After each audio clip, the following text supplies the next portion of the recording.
Good morning guys. Chapter cash flow statement और हमने last class में डिस्कस किया था इनडायरेक्ट मेथड। केवल और केवल कहाँ चेंज है? केवल और केवल चेंज है ऑपरेटिंग एक्टिविटी में। आप देखिए question number 5।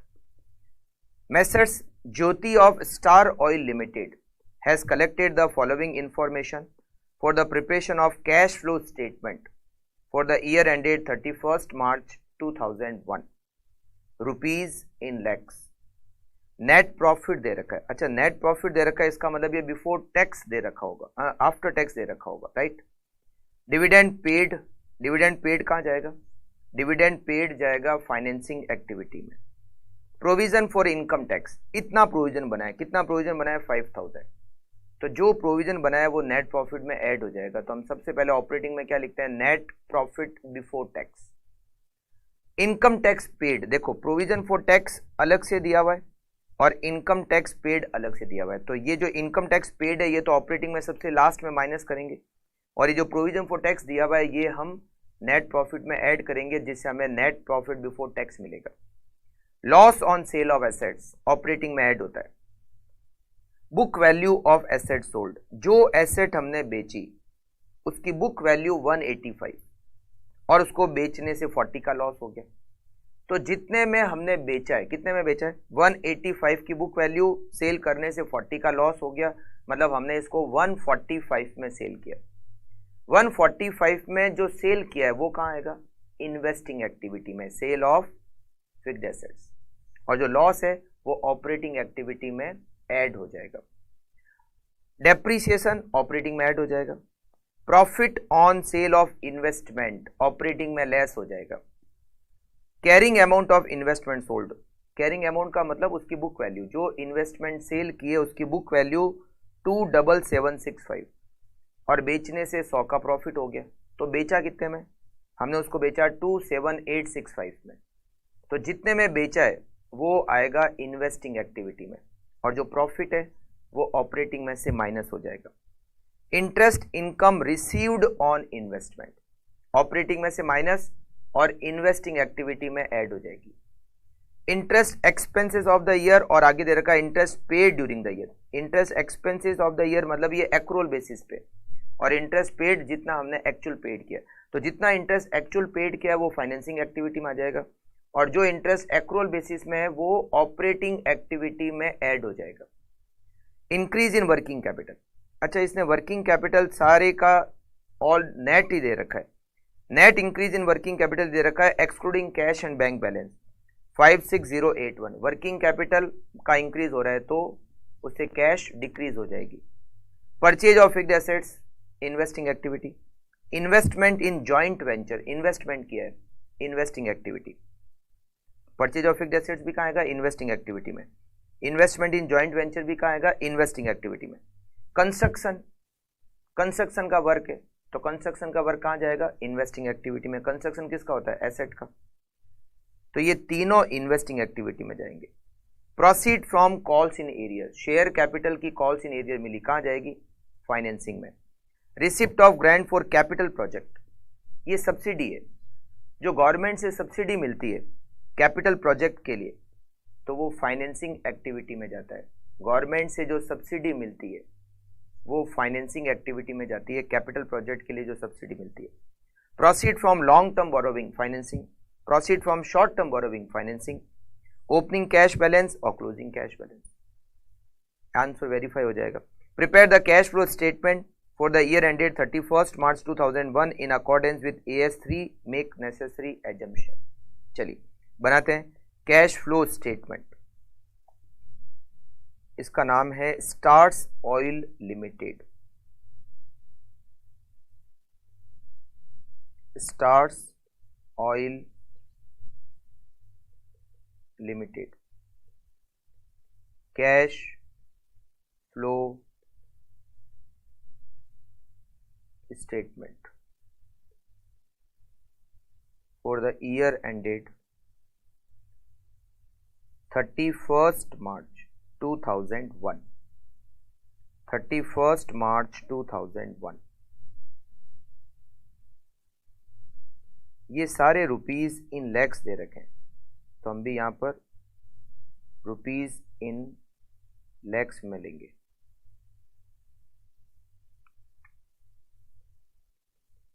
Rupees in lakhs, rupees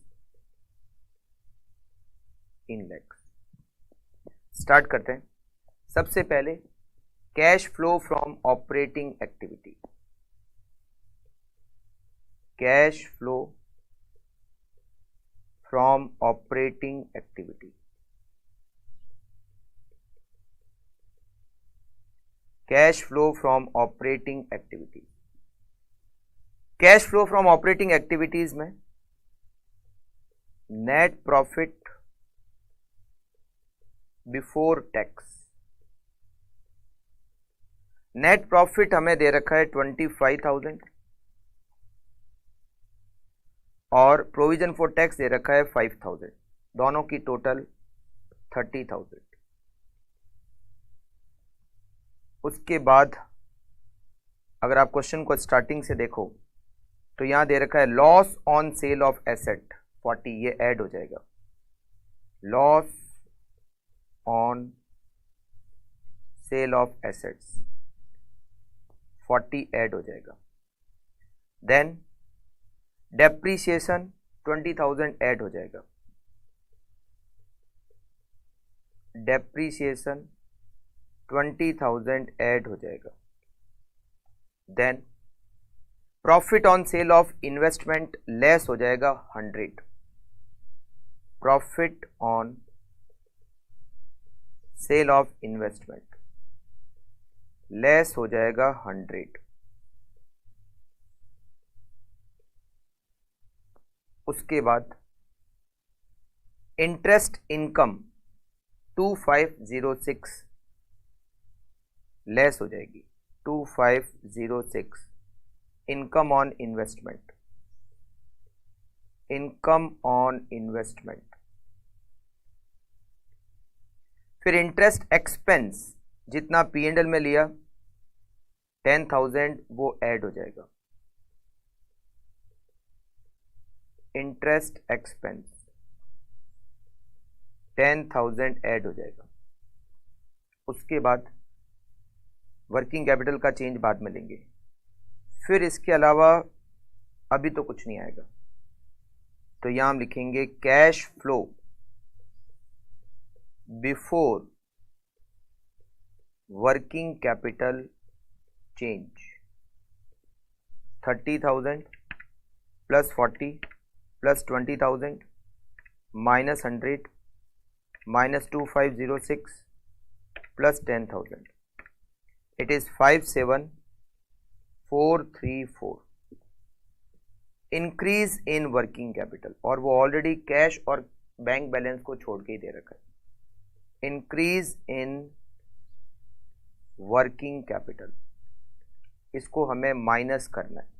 increase in working capital 56,081, 56,081, इसको माइनस करेंगे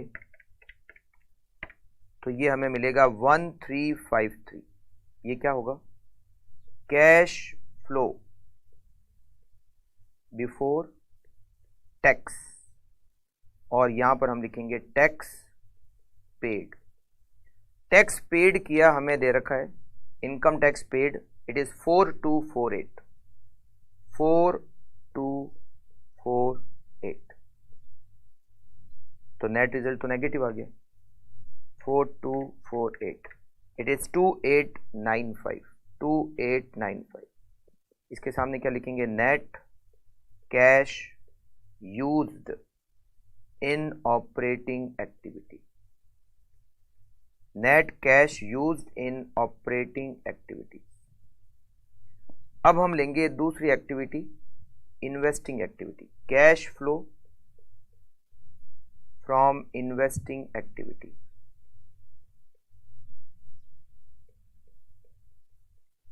इन्वेस्टिंग एक्टिविटीज में क्या क्या आएगा? फिर से स्टार्टिंग से क्वेश्चन देखते हैं।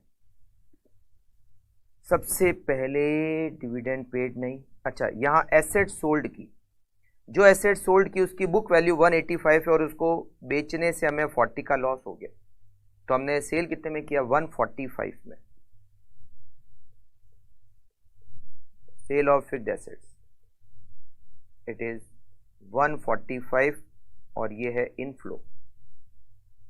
145 क्या हो गया? इनफ्लो। उसके बाद में इन्वेस्टमेंट हमने सोल्ड किए 27765 और उसको सेल करने से 100 का प्रॉफिट हो गया, तो कितने मिले? 27865 और ये भी क्या है? Inflow. Sale of investment, right. उसके बाद में हमें दे रखा है इंटरेस्ट की इनकम। इंटरेस्ट की इनकम, इनकम ऑन इन्वेस्टमेंट, इसको हम इन्वेस्टिंग में भी लिखेंगे 2506। इनकम ऑन इन्वेस्टमेंट का दो जगह एडजस्टमेंट होगा, ऑपरेटिंग में ऐड और फाइनेंसिंग और इन्वेस्टिंग में भी, ऑपरेटिंग में लेस और इन्वेस्टिंग में ऐड। इंटरेस्ट का भी दो जगह एडजस्टमेंट होता है, ऑपरेटिंग में ऐड और फाइनेंसिंग में लेस, ठीक है। Income on investment it is 2506, ये ऐड हो जाएगा। Then purchase of fixed assets 14560, ये आउटफ्लो है 14560। Purchase of fixed asset, purchase of fixed asset 14560। Then investment in joint venture 3850, ये भी आउटफ्लो है। इन्वेस्टमेंट हमने किया है तो आउटफ्लो हो गया। Investment in joint venture 3850। उसके बाद में एक्सपेंडिचर ऑन कंस्ट्रक्शन 34740,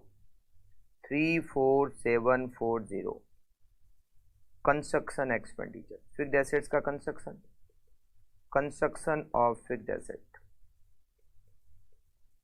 उसके बाद इसके बाद कुछ भी इन्वेस्टिंग में नहीं आएगा, तो यहां पर हमारी इन्वेस्टिंग एक्टिविटी भी कंप्लीट हो गई। 145, 27865, 2506 माइनस 14560 माइनस 3850,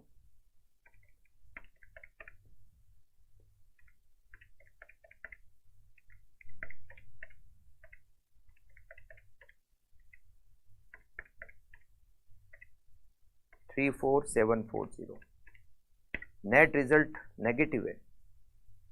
अच्छा, ये भी नेगेटिव है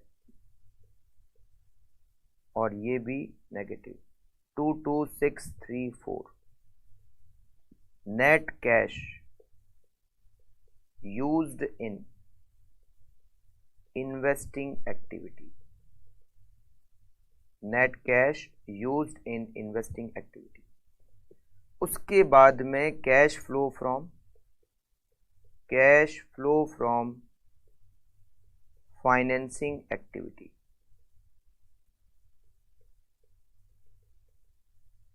फाइनेंसिंग एक्टिविटीज का कैश फ्लो। फाइनेंसिंग एक्टिविटी में डिविडेंड पेड आएगा 8535,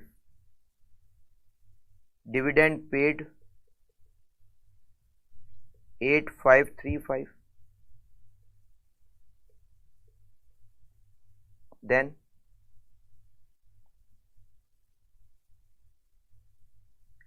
उसके बाद में अगर हम देखेंगे यहां पर इंटरेस्ट पेड आएगा 10520, interest paid is 10520, interest paid. Then proceed from calls in arrear add हो जाएगा 2 is proceed from calls in arrear, calls in arrear.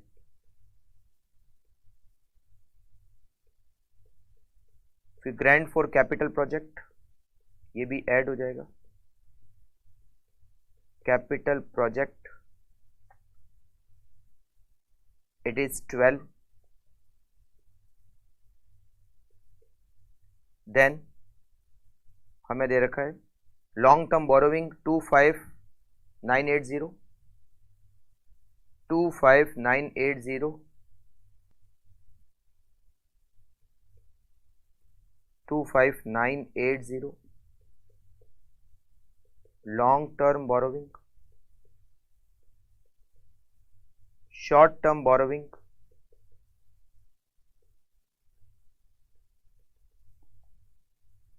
short term borrowing is 20575, 20575 और फिर इसका करते हैं net 20575, 25980, 12, 2 minus 10520 minus 8535. Net is 27514 और इसके सामने लिखेंगे net cash generated from operating activities.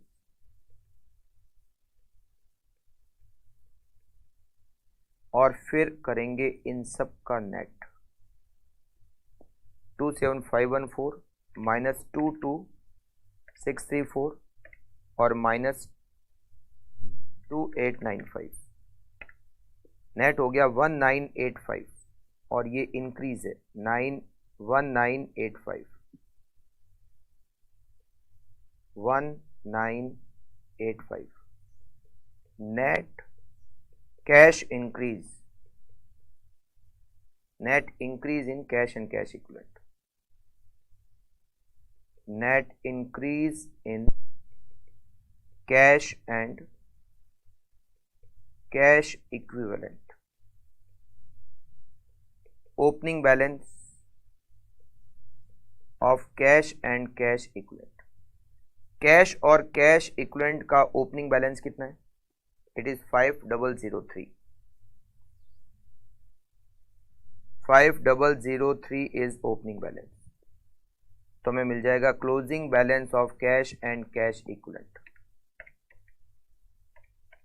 which is 6988, 6988 और हमें यहाँ पर ये दे भी रखा है, अगर आप देखोगे तो यहाँ दे भी रखा है 6988 is closing balance complete, ठीक है।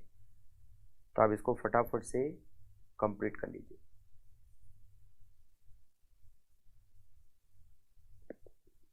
इन्वेस्टिंग और फाइनेंसिंग में कोई चेंज नहीं, केवल और केवल ऑपरेटिंग एक्टिविटी का चेंज है।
Okay, next question, question number 6, ये जनवरी 2021 के एग्जाम में आ चुका है। Following information was extracted from the books of S limited for the year ended 31 March 2020। Net profit, यहाँ पर ये प्रिंटिंग मिस्टेक है, it is before taking into account income tax, मतलब net profit before tax and after taking into account the following item was ₹30 lakh. Before tax दे रखा है, मगर ये जो 5 पॉइंट दे रखे हैं इनको लेस करने के, मतलब इनका एडजस्टमेंट करने के बाद दे रखा है, टैक्स से पहले, मगर ये एडजस्ट हो चुके हैं। क्या क्या? Depreciation on property, plant and equipment 7 lakh, ये ऑलरेडी माइनस हो रखा है। Discount on issue of debenture return of, ये माइनस हो रखा है। इंटरेस्ट ऑन डिबेंचर माइनस हो रखा है। इन्वेस्टमेंट 350 बुक वैल्यू, जिसको हमने 375 में बेचा, मतलब 25,000 का प्रॉफिट, वो ऐड हो रखा है। और इंटरेस्ट रिसीव्ड ऑन इन्वेस्टमेंट 70,000, ये भी ऐड हो रखा है। मतलब ये नेट प्रॉफिट में ये एडजस्ट हो चुके हैं, मगर ये जो 30 लाख है इट इज बिफोर टैक्स, और हमें वैसे भी ऑपरेटिंग के लिए बिफोर टैक्स ही चाहिए। इनकम टैक्स पेड दे रखा है, वो ऑपरेटिंग में सबसे लास्ट में लेस हो जाएगा। कंपनी ने 60,000 शेयर इशू किए 10 रुपीज का पर एक शेयर 20% प्रीमियम पर, तो 60,000 इंटू 10, 6 लाख प्लस 20%, मतलब 7,20,000 रुपये हमें मिले। तो 7,20,000 कहाँ आएंगे? फाइनेंसिंग एक्टिविटी में। 20,000 9% preference share of 100 each, redeem at a premium of 5%। 20,000 preference share एक 100 रुपये का, तो हो गए 20 लाख। 20 लाख प्लस 5%, टोटल हमने कितना पेमेंट किया? 21 लाख। कहाँ आएगा? फाइनेंसिंग में। डिविडेंड पेड 11 लाख, कहाँ आएगा? फाइनेंसिंग में। A new plant 7 lakh was purchased in part exchange of an old plant on 1st January 2020. The book value of the old plant at a value of ₹6 lakh only. मतलब जो old plant उन्होंने जो take over किया उसको 6 लाख में take over किया, और हमने नया प्लांट कितने में लिया? 7 लाख में। इसका मतलब बैलेंस 1 लाख रुपए हमने पेमेंट किए। It is 30th March. 30th मार्च को हमने जो बैलेंस बचा था, 7 लाख में प्लांट परचेज किया, एक पुराना प्लांट दिया जिसकी वैल्यू हमने 6 लाख मानी। इसका मतलब है जो 1 लाख रुपए है वो हमें बैलेंस जो है वो पेमेंट करना पड़ा कैश में, और ये कहाँ आएगा? इन्वेस्टिंग एक्टिविटी में। Company decided to value inventory at cost, whereas previously the practice was to value inventory at cost less 10%. The inventory according to books on 31st March 2020 was ₹14,76,000. The inventory on 31st March 2019 was correctly valued at ₹13,50,000. ये जो opening stock है उसका valuation तो हमने सही किया, मगर closing stock का वैल्यूएशन हमने क्या किया? Cost minus 10%। तो ये 14,76,000 का जो है इसकी कॉस्ट क्या थी? 14,76,000, ये कॉस्ट माइनस 10% है, तो कॉस्ट क्या हो गई? 14,76,000 डिवाइडेड बाय 90%, मतलब इसकी सही वैल्यू है 16,40,000, और हमने इसकी वैल्यू को 10% कम कर दिया, मतलब 164 कम कर दिया। ये क्या? Closing stock. तो क्लोजिंग स्टॉक को बढ़ाना पड़ेगा। अगर क्लोजिंग स्टॉक को 1,64,000 से इंक्रीज करेंगे तो प्रॉफिट भी इंक्रीज हो जाएगा। जो प्रॉफिट है हमें जो सबसे फर्स्ट पॉइंट में दिया हुआ है वो भी इंक्रीज हो जाएगा, क्योंकि स्टॉक बढ़ेगा। और क्लोजिंग स्टॉक का वैल्यूएशन ये देखो, ओपनिंग तो सही है, क्लोजिंग 14,76,000 की जगह 16,40,000 हो जाएगा। फिर ट्रेड का, रिसीवेबल का ओपनिंग क्लोजिंग, कैश और बैंक का ओपनिंग क्लोजिंग, ट्रेड पेबल का ओपनिंग क्लोजिंग, आउटस्टैंडिंग एक्सपेंसेस का ओपनिंग क्लोजिंग। आपको कैश फ्लो स्टेटमेंट बनाना है इनडायरेक्ट मेथड से, और इसका नाम है एस लिमिटेड। आप लिखिए S limited. S limited cash flow statement. Cash flow statement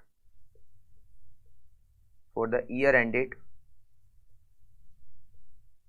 31st March 2020.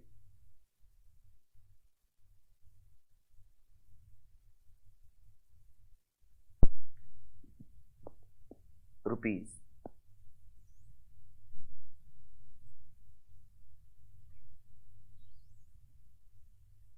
31st March 2020 cash flow statement.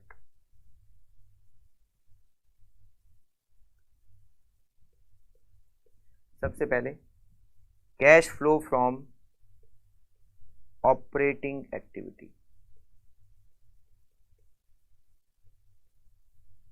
Cash flow from operating activities, net profit before tax. Net profit before tax हमें already दे रखा है 30 लाख, और जो closing stock बढ़ा ना 164, उससे net profit भी बढ़ेगा। तो 30 लाख प्लस 164 जो हमने स्टॉक का वैल्यूएशन कम किया था, ये हो गया 31,64,000। 31,64,000। अब हम इसमें लिखेंगे डेप्रीसिएशन। डेप्रीसिएशन 7 लाख रुपीज, ये ऐड होगा। फिर यहां दे रखा है discount on debenture right of 45,000, ये ऐड होगा ऑपरेटिंग में। Discount on debenture return of, ये ऐड होगा। उसके बाद इंटरेस्ट ऑन डिबेंचर 435 ऐड होगा। 435 इंटरेस्ट ऑन डिबेंचर ऐड होगा। उसके बाद income profit on investment, profit on sale of investment which is 25,000। Profit हम P&L में लिखते हैं, राइट। तो 25,000 का जो profit on sale of investment है वो लेस होगा। Profit on sale of investment it is 25,000। Then interest मतलब इनकम ऑन इन्वेस्टमेंट 70,000 लेस होगा। Income on investment 70,000, income on investment 70,000 less होगा। इसके अलावा और कोई एडजस्टमेंट यहां पर होने वाले नहीं है, तो इसको लिखेंगे cash flow before working capital change. Working capital change 31,64,000 plus 7 lakh plus 45,000 plus 435 minus 25,000 minus 70,000, it is 42,49,000। अब आप करंट एसेट्स और करंट लायबिलिटी, सबसे पहले स्टॉक। इन्वेंट्री इंक्रीज हो रही है,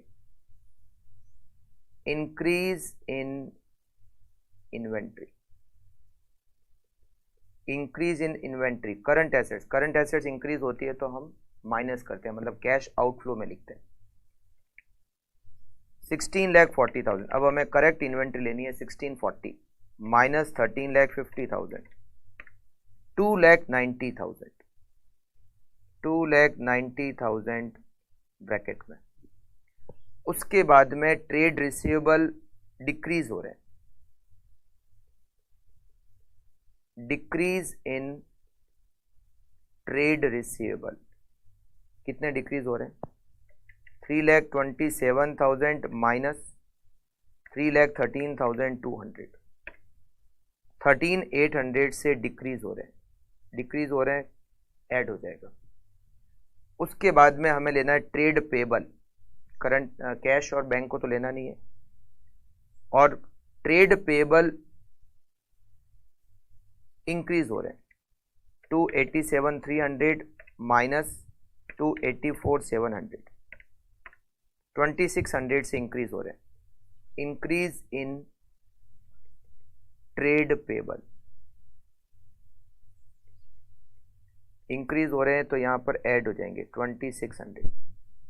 और आउटस्टैंडिंग एक्सपेंसेस भी इंक्रीज हो रहे हैं 4,400, 4,400 आउटस्टैंडिंग एक्सपेंसेस इंक्रीज हो रहे हैं। इंक्रीज इन आउटस्टैंडिंग एक्सपेंसेस, यहां तक का result 42,49,000 minus 2,90,000 plus 13,800 plus 2,600 plus 4,400, 39,79,800। Cash flow before tax, फिर हम लिखेंगे टैक्स पेड। टैक्स कितना पे किया, टैक्स पेड किया हमने, पॉइंट नंबर सेकंड में लिखा हुआ है 12,80,000। 12,80,000 हमने टैक्स पेड किया, minus 12,80,000, it is 26,99,800 cash, net cash generated from operating activity, from operating activities. अब हम लेंगे यहां पर cash flow from investing activity, cash flow from investing activities.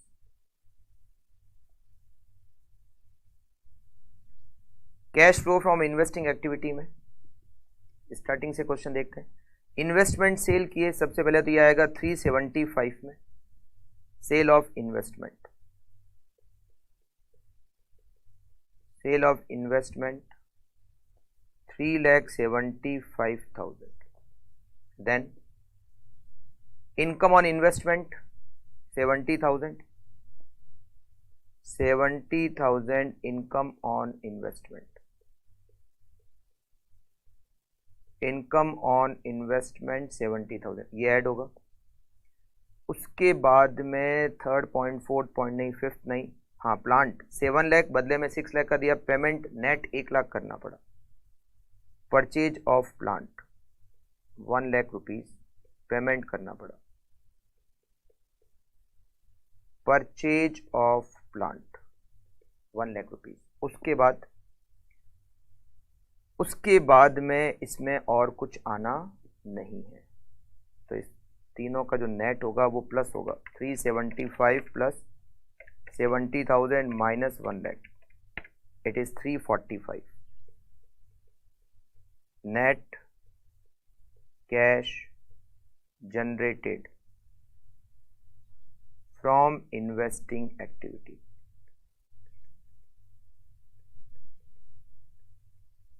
उसके बाद में cash flow from financing activity, financing activities. यहां पर सबसे पहले देखोगे तो ऊपर जो फर्स्ट पॉइंट है उसमें डिबेंचर का इंटरेस्ट पेड किया 435, इंटरेस्ट ऑन डिबेंचर 4,35,000 का हमने पेमेंट किया, ये माइनस होगा। उसके बाद पॉइंट नंबर थर्ड, 60,000 एक 10 रुपीज का share, 6 lakh plus 20% premium, 7,20,000, 7,20,000 issue of equity share, issue of equity share, redemption of preference share, preference share को हमने रिडीम किया और टोटल रुपए दिए 21 lakh, 21 lakh. Then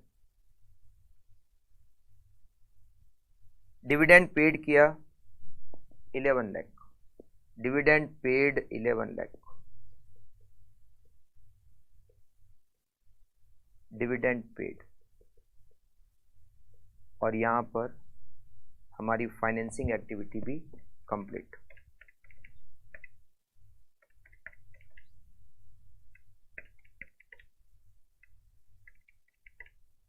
it is 29,15,000, 29,15,000। इन तीनों का जो नेट रिजल्ट आएगा वो आएगा, अच्छा इसके सामने लिखेंगे net cash generated from investing financing activity. Net cash used आएगा क्योंकि ये माइनस में, ये माइनस में है तो net cash used in financing activity.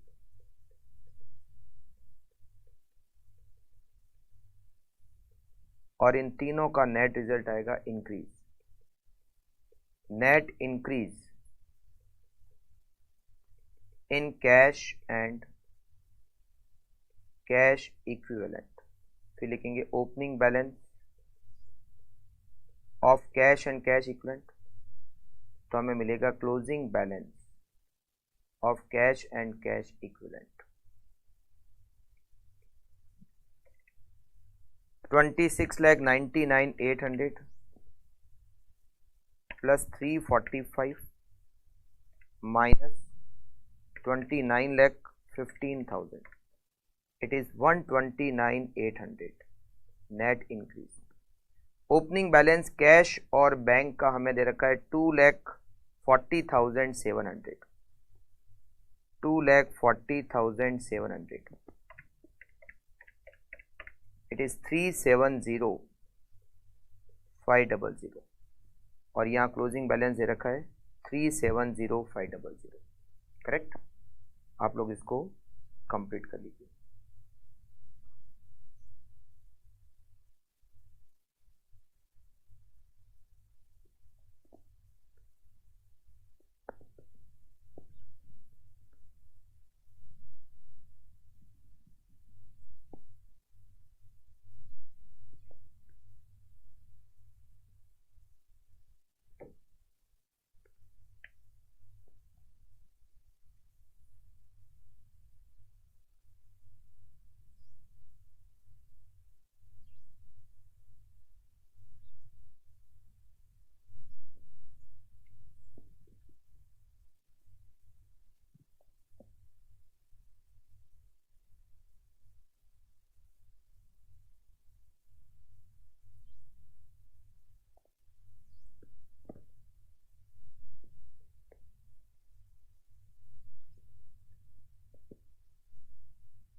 Okay, next question number 7। ये क्वेश्चन नवंबर 2020 के एग्जाम में आ चुका है और अभी जैसा किया था ऑलमोस्ट वैसे ही क्वेश्चन है। The following figure have been extracted from the books of Manan limited for the year ended on 31st March 2020. You are required to prepare the cash flow statement as per AS3 using indirect method.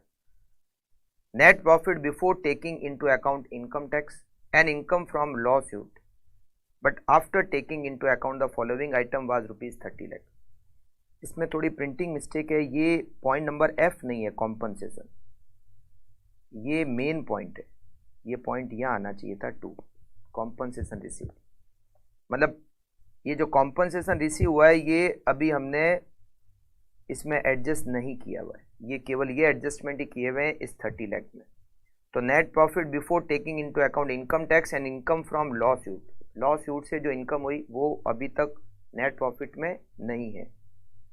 30 lakh, ये जो income from law suit होता है ये extra ordinary activity है, और extra ordinary activity की अगर कुछ रिसिप्ट या पेमेंट होता है तो हम उसको ऑपरेटिंग एक्टिविटी में लिखते हैं, अलग से लिखते हैं।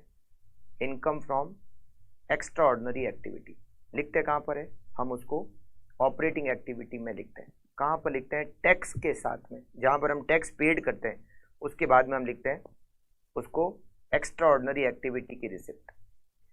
इनकम टैक्स तो देखो ये सारे तो दे रखे हैं, depreciation, discount on debenture, return of interest on debenture paid, book value of investment rupees 4.5 lakh, और उसको बेचा कितने में, ये 4.5 लाख है, और हमने उसको कितने में बेचा, 4,80,000 में, मतलब 30,000 का प्रॉफिट हो गया। Interest received on investment 90,000। तो ये तो सारे सेम वैसे ही पॉइंट है जैसे लास्ट क्वेश्चन में थे। कॉम्पनसेशन रिसीव्ड हुआ है 135, ये ऑपरेटिंग में लिखना है टैक्स के बाद, टैक्स पेड करने के बाद। अच्छा, टैक्स पेड दिया हुआ है 1575, ऑपरेटिंग में लेस हो जाएगा। 22,500 10% preference share of 100 each were redeem on 2 April 2019 at a premium of 5%। तो 22,500 22,500 multiply by 100, it is 22,50,000 plus 5%. 22,50,000 में अगर हम प्लस करेंगे 5% तो अमाउंट होता है 23,62,500 और ये फाइनेंसिंग में लेस करेंगे. Further the company issued 75,000 shares of ₹10 each eight a premium of 20% on 30th March 2020. Out of 75,000 equity share, 25,000 equity share were issued to a supplier of machinery. 75,000 share हमने issue किए, उसमें से 25,000 share हमने machinery के बदले में issue किए. तो हमने कैश में कितने इशू किए? 50,000 शेयर. 50,000 शेयर इंटू एक शेयर 10 रुपए का, 5 लाख. 5 लाख प्लस 20%, 5 लाख प्लस 20% करेंगे 6 लाख. केवल 6 लाख को ही लिखना है कहां पर? फाइनेंसिंग एक्टिविटी में, और ये रिसिप्ट है. Dividend 2018-19 on preference share were paid at the time of redemption. पिछले साल का जो डिविडेंड था 2018-19 पिछला साल है, ऑन प्रेफरेंस शेयर, उसका रिडम्पशन हमने, उसका डिविडेंड जो है हमने रिडम्पशन के साथ पे किया. तो रिडम्पशन तो हमने इस साल किया 2 अप्रैल को, मतलब ईयर स्टार्ट होते ही किया, तो उसका डिविडेंड भी हमने इस साल दिया. डिविडेंड कितना होगा? 22,500 इंटू 100. टोटल प्रेफरेंस शेयर 22,50,000, उसका 10% डिविडेंड होता है 2,25,000. तो प्रेफरेंस डिविडेंड 2,25,000 कहाँ पर होगा? फाइनेंसिंग एक्टिविटी में आएगा, पेमेंट में, financing activity. Dividend on equity share paid on 31st January 2020 for the year 2018-19 rupees 7.5 lakh. पिछले साल का डिविडेंड इस साल पे किया 7.5 लाख, फाइनेंसिंग एक्टिविटी में आएगा. Including dividend distribution tax. And interim dividend paid 2.5 lakh for the year, और ये इंटरिम डिविडेंड पेड ये भी फाइनेंसिंग एक्टिविटी में लिखेंगे for the year 2019-20. Land purchase on 2 April 2019 for ₹3 lakh, for which the company issued 22,000 equity shares of ₹10 each at a premium of 20% to the landowner and the balance in cash. 22,000 share दिए, एक share 10 रुपए का, तो 2,20,000 plus 20% premium, 2,20,000 plus 20% premium जोड़ के होते हैं 264. Land कितने किए? 3 लाख किए. तो बैलेंस जो 36,000 है वो हम पेमेंट में लेंगे इन्वेस्टिंग एक्टिविटी में. करंट एसेट्स और करंट लाइबिलिटी का ओपनिंग क्लोजिंग बैलेंस दे रखा है. Inventory, trade receivable, trade payable और आउटस्टैंडिंग एक्सपेंसेस. चलिए स्टार्ट करते हैं. सबसे पहले ये हो गई मनान लिमिटेड. मनान limited cash flow statement for the year ended 31st March 2020.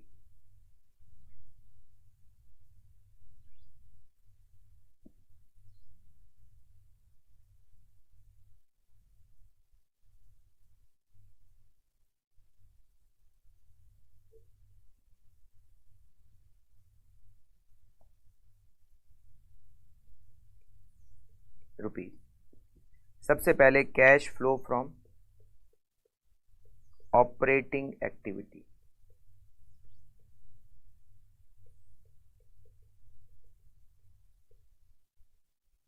Net profit.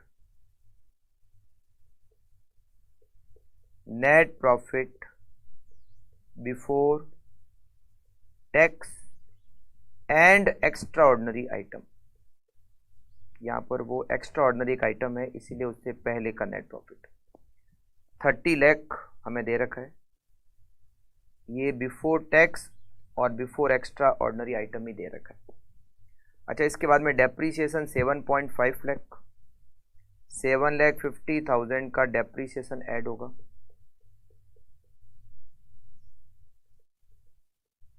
इसमें ऐड होगा discount on issue of debenture return of 45,000,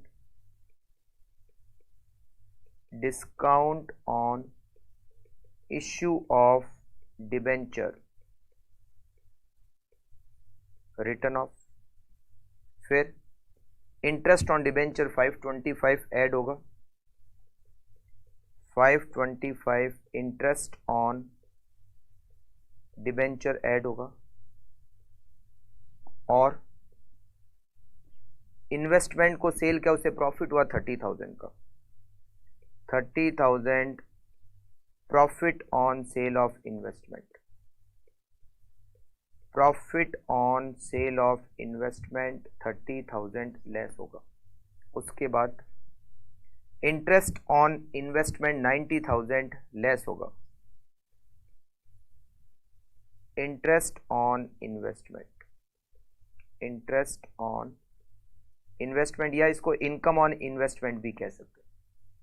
then compensation ये बाद में करेंगे। अब इसके बाद में हम यहां लिखेंगे cash flow before working capital change, 30 lakh plus 7,50,000 plus 45,000, 525 minus 30,000 minus 90,000, it is 4,20,000। अब इसमें इन्वेंट्री इंक्रीज हो गई 1,77,000, increase in inventory, increase in inventory 177। उसके बाद ट्रेड रिसीवेबल डिक्रीज हो गए, decrease in trade receivable 3,87,000 minus 379,650, 7,350 से डिक्रीज हो गए, तो ऐड हो जाएंगे। उसके बाद ट्रेड पेबल इंक्रीज हो गए 450 रुपए, ऐड हो जाएगा, increase in trade payable, increase in trade payable. Outstanding expenses increase हो गए 122,700 माइनस 1,12,500, 10,200 से इंक्रीज हो गए, ऐड हो जाएगा, इंक्रीज इन आउटस्टैंडिंग एक्सपेंसेस 10,200। यहां तक का result 4,20,000 minus 177 plus 7,350 plus 450 plus 10,200, it is 2,61,000 cash flow before tax and extraordinary item. अब यहां करेंगे टैक्स पेड। टैक्स कितना पे किया हमने टैक्स पेड किया 15,75,000, 15,75,000 टैक्स पेड। और यहां पर हम लिखेंगे कौन सा, ये जो 4,20,000 नहीं है, ये 42 लाख है, कैलकुलेशन गलत की, ये 4,20,000 की जगह 42 लाख है, 42 lakh, 42 lakh minus 177 plus 7,350 plus 450 plus 10,200, it is, ये तो बहुत ज़्यादा ही चेंज हो गया, ये होगा 40,41,000 माइनस 15,75,000। अच्छा, फिर यहाँ लिखेंगे लॉ सूट से हमें रुपए मिले कॉम्पनसेशन 135 का, तो यहां पर लिखेंगे cash flow from extra ordinary activity. Extra ordinary activity का जो भी कैश फ्लो होता है वो हम ऑपरेटिंग में लिखते हैं, और ये है 135, ये ऐड हो जाएगा, और इसका जो नेट है वो हो गया ऑपरेटिंग का net result plus 135, it is 26,01,000, और ये हो गया cash generated from operating activity. इसके बाद में cash flow from investing activity, cash flow from investing activity.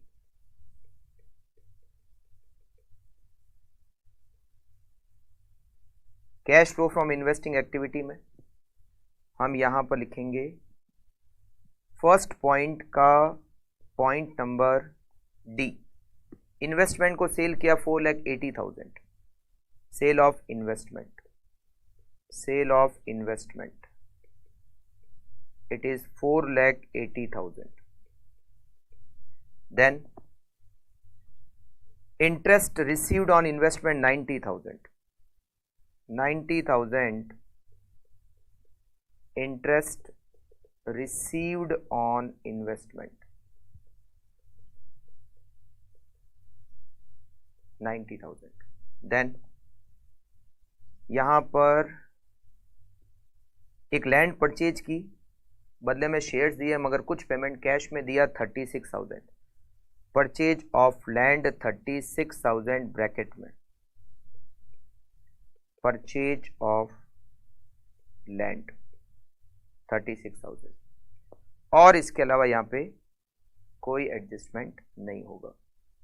तो ये सारा कैलकुलेट हो गया 480 plus 90,000 minus 36,000, it is 534। Net cash generated from investing activity. उसके बाद cash flow from financing activity, cash flow from financing activities. इसमें क्या क्या आएगा? सबसे पहले हम फर्स्ट पॉइंट में देखें तो इंटरेस्ट पेड किया हमने 5,25,000, 525 का इंटरेस्ट पेड किया, इंटरेस्ट पेड। उसके बाद में हमें एक पॉइंट में दे रखा है प्रेफरेंस शेयर हमने रिडीम किए, उसको रिडीम करने पे 23,62,500 का पेमेंट किया, 23,62,500 it is redemption of preference share. उसके बाद में हमें दे रखा है एक पॉइंट में हमने शेयर इशू किए और हमें शेयर इशू करने से 6 लाख रुपीस मिले। कुछ शेयर हमने मशीन के बदले में दिए, तो जो कैश में इशू किए वो यहाँ पर आएगा, issue of share 6 lakh rupees,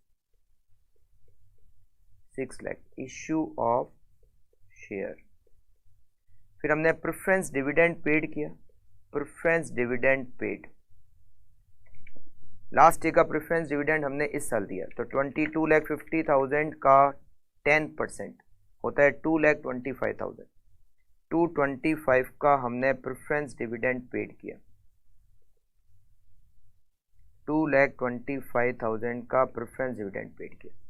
फिर हमने इक्विटी डिविडेंड पेड किया, इक्विटी डिविडेंड पेड किया लास्ट ईयर का करंट ईयर में कितना पेड किया? 7,50,000, 7,50,000 का हमने इक्विटी डिविडेंड पेड किया। फिर हमने इंटरिम डिविडेंड पेड किया, इंटरिम डिविडेंड पेड किया। कितना इंटरिम डिविडेंड पे किया? हमने इंटरिम डिविडेंड पेड किया 2,50,000, 2,50,000 रुपए का, 2,50,000, और आई थिंक हमने सब कुछ इसमें एडजस्ट कर लिया। इसके अलावा कोई पॉइंट यहाँ पर है नहीं। तो अब देखते हैं, इसमें तो कैश को हमने यूज किया 6 lakh minus 525 minus 23,62,500 minus 2,25,000 minus 7,50,000 minus 2,50,000 it is 35,12,500, 35,12,500 net cash used in financing activity, net cash used in financing activity।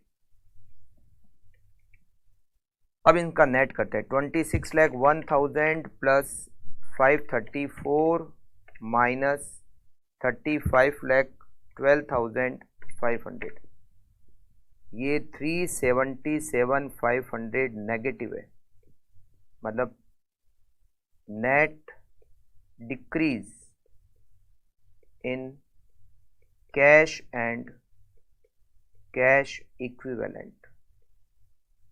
फिर लिखेंगे opening balance of cash and cash equivalent. Cash और कैश इक्विवेलेंट का opening balance 394,450, 394,450, 394,450 minus 377,500, closing balance 16,950, और ये closing balance कितना है 16,950, एकदम ठीक है। मतलब आपका अगर ओपनिंग क्लोजिंग कैश का दे रखा है, मतलब आपका आंसर एग्जाम में वेरीफाई हो जाएगा कि आपने सही किया या गलत किया, और ये बन गया हमारा कैश फ्लो स्टेटमेंट। आप लोग कंप्लीट कर लीजिए।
Okay,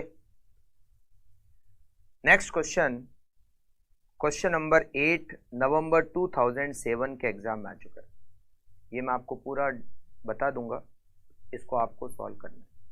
J limited present you the following information for the year ended 31 March 2007। Net profit before tax कहाँ आएगा, ऑपरेटिंग में, बिफोर टैक्स दे रखा है। डिविडेंड पेड कहाँ आएगा, फाइनेंसिंग में। इनकम टैक्स पेड ऑपरेटिंग में, सबसे लास्ट में लेस होगा। Book value of PP sold, plant, ये हमने एसेट सेल की, एसेट सेल की, उसको बेचने से लॉस हुआ, ये जो लॉस है ये ऑपरेटिंग में आएगा। और एसेट जितने में सेल की हमने 222 की उसकी बुक वैल्यू थी, और 48 उसको बेचने से लॉस हुआ, मतलब हमने उसको 174 में सेल किया, जो आएगा इन्वेस्टिंग एक्टिविटी में, प्लस हो जाएगा। डेप्रीसिएशन ऑपरेटिंग में प्लस हो जाएगा। कैपिटल ग्रांट रिसीव्ड एमोटाइज्ड, एमोटाइज का मतलब होता है राइट ऑफ करना। मैंने आपको कहा था अगर कोई इनकम राइट ऑफ होती है तो इसको ऑपरेटिंग में हम लिखेंगे माइनस, ऑपरेटिंग में लिखेंगे और इसको क्या करेंगे माइनस। जैसे गुडविल रिटर्न ऑफ होता है, पेटेंट रिटर्न ऑफ होता है, प्रिलिमिनरी एक्सपेंस रिटर्न ऑफ होते हैं, वो ऐड होते हैं। अगर कोई इनकम राइट ऑफ हो रही है तो वो लेस हो जाएगी, क्योंकि वो P&L अकाउंट के क्रेडिट साइड में, राइट। तो ऑपरेटिंग में करना है less. Book value of investment sold किया, उसको बेचने से प्रॉफिट हुआ, ये जो प्रॉफिट है ये ऑपरेटिंग में लेस हो जाएगा। और जो इन्वेस्टमेंट बेचे वो कितने में सेल किया हमने, 33,318 उसकी बुक वैल्यू है, और बेचने से 120 का प्रॉफिट हो गया, तो हमने उसको सेल किया, ये आएगा इन्वेस्टिंग में 33,348 438 में सेल किया, ये इन्वेस्टिंग में आएगा plus. Interest income from investment credited in P&L, ये ऑपरेटिंग में माइनस हो जाएगा और इसको इन्वेस्टिंग में भी लिखना है। इनकम और इन्वेस्टमेंट ऑपरेटिंग में से माइनस करना है और उसको आपको इन्वेस्टिंग में भी लिखना है। Interest expenditure debited in P&L, ये ऑपरेटिंग में ऐड हो जाएगा और इंटरेस्ट एक्चुअली पेड फाइनेंसिंग में लेस हो जाएगा। पर इंक्रीज इन वर्किंग कैपिटल, ये क्वेश्चन हमने जो पहले क्वेश्चन किया था 5th नंबर, बहुत कुछ वैसे ही क्वेश्चन है। Increase in working capital operating में आएगा, माइनस हो जाएगा, कैश और बैंक को छोड़ के दे रखा है। Purchase of PP investing, expenditure on construction investing, grant received for capital project financing, long term borrowing financing, provision for income tax debited in, तो already net profit before tax ही दिया हुआ है तो इसका कोई यूज है नहीं।